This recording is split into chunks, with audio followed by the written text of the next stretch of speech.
नमस्कार दोस्तों, मैं हूं नीलेश श्रीमाली और आप देख रहे हैं हमारा यूट्यूब चैनल। दोस्तों आज हम वास्तु की वीडियो आज से चालू करने जा रहे हैं और आप लोग जो सीखना चाहते हैं वो सीख सकते हैं। और लगभग 50 वीडियो वास्तु के निकलेंगे और शुरुआत से लेकर आखिर तक वास्तु में कौन सी दिशा कहाँ पर क्या रखना चाहिए, क्या होना चाहिए, तमाम चीज़ें आप देख सकते हैं। तो चलिए दोस्तों आज शुरुआत करते हैं। और सबसे पहले हमने ये ऐसा आप चार्ट बना लीजिए जिसमें ये 9 खाने हैं। जो भी आपका प्लाट है, प्लाट का आपका जो भी साइज है उसको 9 भागों में विभक्त कर लीजिए आप। और अब आपके सामने प्रॉब्लम ये आएगी कि कैसे हम डायरेक्शन निर्धारित करें। तो उसके लिए आपको एक बहुत आसान उपाय हम बताने जा रहे हैं। जनरली क्या होता है, कुछ लोग सूर्योदय से ही मान लेते हैं कि ये हमारा पूर्व है और उसी के आधार पर सारी दिशाएं निर्धारित कर लेते हैं, लेकिन ऐसा होता नहीं है क्योंकि बहुत बार तिरछे कोण में भी मकान होते हैं। तो उसके लिए आप क्या करेंगे, बहुत आसान है। आजकल सभी के मोबाइल में कंपास है, तो प्ले स्टोर से वो डाउनलोड कर लें और इस तरह से कंपास होता है। ठीक है, ये कंपास इस तरह ले लें और आप पूरे आपका जो प्लाट साइज है मकान का उसको आप 9 भागों में डिवाइड कर लीजिए और जो बीच का स्थान है वो ब्रह्म स्थान कहलाएगा। वहां पर आप ऐसा कंपास रख लीजिए, ऐसा ही। और ये इसकी जो सुई है, ये रेड कलर की जो सुई है ये नॉर्थ डायरेक्शन बताती है। तो आप इस तरह से इसको मैच कर लीजिए कि जहां पर ये जो है लाल कलर की वो आएगी उसको आप नॉर्थ मान सकते हैं। इस तरह आप रख के चेक कर लीजिएगा। ठीक है, तो ये बहुत आसान है। अब मैंने ये डिसाइड कर लिया है, ये प्लाट है आपका, भी जो भी प्लाट का साइज है उसके आधार पर आप ये डिसाइड कर लीजिए और इस तरह से 9 भागों में उस प्लाट को आप डिवाइड कर लीजिए पेपर में। ठीक है, और ब्रह्म स्थान में आप कंपास रखिए और इसके बाद जहां पर आपका नाक, यहाँ पे जहां पर वो लाल रंग की जो कांटा होता है वो आ रहा है, तो वो आपका उत्तर कहलाए। ठीक है, अब उसके हिसाब से आप चाहो तो ऐसे धागा डाल लो चारों तरफ से, तो आपके सारे जो डायरेक्शन है वो डिसाइड हो जाएंगे। बीच का ब्रह्म स्थान बनाइए और ऐसे करके ऐसा धागा आप डाल लेंगे तो डिसाइड हो जाएंगे सारे डायरेक्शन। ये मैंने डिसाइड कर लिए हैं। ये नॉर्थ है यानी उत्तर, ये उत्तर पूर्व यानी ईशान है, नॉर्थ ईस्ट, ये ईस्ट है, ये दक्षिण पूर्व है, साउथ ईस्ट, इसे आग्नेय भी कहते हैं। ये साउथ हो गया, ये लिखा हुआ है। ये दक्षिण पश्चिम है जिसे नैऋत्य भी कहते हैं। और ये पश्चिम हो गया और ये आपका वायव्य ना उत्तर पश्चिम का कोना हो गया। इस तरह से ये 9 दिशाएं 9 भागों में हमने बांट दिया पूरे प्लाट को। अब हम एक मोटे मोटे तौर पर आपको सिर्फ ये बताने जा रहे हैं कि किस डायरेक्शन में क्या चीज होना चाहिए। मुख्य बात आपको हम ये बता दें, उत्तर, ईशान और पूर्व, ये 3 दिशाएं जो हैं ये पूरे मकान का सबसे लाइट वेट का हिस्सा है, यानी हल्का होना चाहिए जोन। यहाँ पर आप ज्यादा भारी सामान ना रखें, ज्यादा बीम कॉलम और ज्यादा इसको घना नहीं करना अपने को।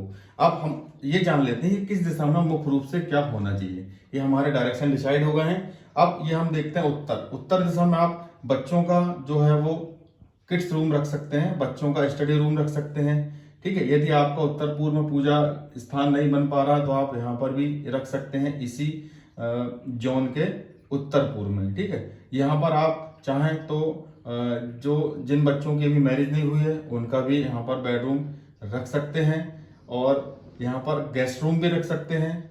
ये पढ़ाई का कक्ष भी होता है, बच्चों का स्टडी रूम भी होता है। इसके बाद हम आ जाते हैं उत्तर पूर्व। ये पूरे प्लाट का सबसे हल्का और लाइट वेट जोन होता है। यहाँ पर हमें पूजा, मुख्य रूप से ये पूजा का स्थान है, यहाँ पर पूजा कक्ष होना चाहिए। सबसे पहले सूर्य की जो किरण होती है वो सुबह यहीं पर पड़ती है, बहुत पॉजिटिव जोन होता है। तो इस स्थान को बहुत हल्का रखना है और यहाँ पर हमें बोर यानी पानी का जो साधन है वो भी यहीं पर रखना है। यहाँ पर किसी प्रकार का टॉयलेट है, किचन, ये सब नहीं होना चाहिए। ठीक है, इसके बाद पूर्व में आ जाते हैं। पूर्व दिशा भी हल्की होनी चाहिए। स्टडी रूम रख सकते हैं, यहाँ पर आप चाहें तो बैठक रूम भी बना सकते हैं हल्का फुल्का। यहाँ से भी सूर्य की जो वाइब्रेशन है सुबह सुबह यहाँ पर प्राप्त होती है, तो यहाँ पर विंडो, वेंटिलेशन और डोर आप रख सकते हैं। ठीक है, इसके बाद हम आ जाते हैं दक्षिण पूर्व की तरफ। ये आग्नेय कहलाता है, इसके स्वामी अग्निदेव हैं साक्षात। तो नेचुरली यहाँ पर हम पानी का कोई स्रोत नहीं रख सकते हैं, यहाँ पर हमें अग्नि और अग्नि से संबंधित चीजें ही रखनी चाहिए। यहाँ पर बेडरूम बिल्कुल ही भूल कर ना रखें। हम बहुत बेसिक जानकारी दे रहे हैं, इसके बाद आपको एक एक डायरेक्शन का आपको डिटेल में अगले वीडियो में बताया जाएगा, इसलिए आप वीडियो को अंत तक देखिएगा और वीडियो को लाइक शेयर जरूर करिएगा और चैनल को सब्सक्राइब करना बिल्कुल भी ना भूलें, क्योंकि इस तरह के आपके वीडियो आते रहेंगे और आपको महत्वपूर्ण जानकारी मिलती रहेगी और भी आपसे संबंधित जो लोग उनको भी ये महत्वपूर्ण जानकारी मिले, इसके लिए आप ये वीडियो को ज्यादा से ज्यादा शेयर करिएगा लोगों को। इसके बाद हम आ जाते हैं दक्षिण दिशा बहुत हैवी जोन माना जाता है। यहाँ पर बहुत एनर्जी होती है। यहाँ के स्वामी मंगल हैं और प्रतिनिधि ग्रह मंगल है और इस दिशा के स्वामी यमराज होते हैं। तो यहाँ पर जो घर का मुखिया है या जो घर के मुखिया से छोटे जो एकदम मेंबर होते हैं जिनकी शादी हो चुकी है, उनका बेडरूम आप यहाँ पर रख सकते हैं। यहाँ पर आप टॉयलेट रख सकते हैं, लेकिन यहाँ पर आप टैंक नहीं रख सकते, इस बात का ध्यान रखिए। टॉयलेट रख सकते हैं, शौचालय रख सकते हैं, ठीक है, और यहाँ पर बेडरूम रख सकते हैं जो घर का सीनियर मेंबर है। इसके बाद हम आ जाते हैं दक्षिण पश्चिम की तरफ, इसे हम नैऋत्य भी कहते हैं। ये साउथ वेस्ट जोन कहलाता है। ये पार्ट बहुत ही महत्वपूर्ण पार्ट है और यहाँ पर इस हिस्से पर घर के जो सबसे मुखिया है उसका बेडरूम होता है, इसे मास्टर बेडरूम भी कहा जाता है। इस दिशा में दक्षिण पश्चिम के कोने को छोड़ के और दक्षिण ये हैवी जोन है, यहाँ पर आप सीढ़ियां भी रख सकते हैं मकान की, ठीक है। ध्यान रखें सीढ़ियों का स्टार्ट हमेशा पूर्व से पश्चिम की तरफ हो या उत्तर से दक्षिण की तरफ होना चाहिए। इस पर हम विस्तार से बाद में चर्चा करेंगे। अभी तो सिर्फ आपको एक बेसिक नॉलेज हम दे रहे हैं दिशाओं का, जिससे आपको ये पता लग जाए कि कौन सी चीज कहाँ पर रखनी चाहिए। मोटा मोटा ध्यान रखना चाहिए हमें। इसके बाद दक्षिण पश्चिम में घर के मुखिया का बेडरूम होना चाहिए मुख्य रूप से, क्योंकि ये बहुत एनर्जेटिक जोन है। यहाँ से लाइफ में स्टेबिलिटी आती है, प्रोग्रेस आती है, जो प्रॉपर्टी है वो रुकती है, स्टेबल होती है। यदि ये जोन और साउथ वेस्ट यदि आपके घर का अच्छा है, वेल बैलेंस्ड है, तो किसी प्रकार की कलह, परेशानी, कष्ट, ये तमाम चीज नहीं होगी। इसके बाद हम आ जाते हैं पश्चिम की तरफ। आप यहाँ पर गेस्ट रूम बना सकते हैं, आप यहाँ पर डाइनिंग रूम बना सकते हैं, आप यहाँ पर इस वाले हिस्से में सेप्टिक टैंक बना सकते हैं। आपके घर का जो गंदा पानी है वो यहाँ से बाहर जा सकता है। ये भी हैवी दिशा है, इसके स्वामी शनि हैं। आप जान सकते हैं शनिदेव यहाँ का स्वामी है, बहुत स्लो गति से ये भाग्योदय कराते हैं। तो इस दिशा में ज्यादा ऐसी कोई हम एक्टिविटीज ना करें जिससे कि हमारी लाइफ इफेक्टेड हो। यहाँ पर जो लोग 12th क्लास कर चुके हैं, 10th क्लास कर चुके स्टूडेंट, वो अपना यहाँ पर स्टडी रूम बना सकते हैं और फेसिंग उनकी स्टडी करते समय पूर्व की ओर होनी चाहिए।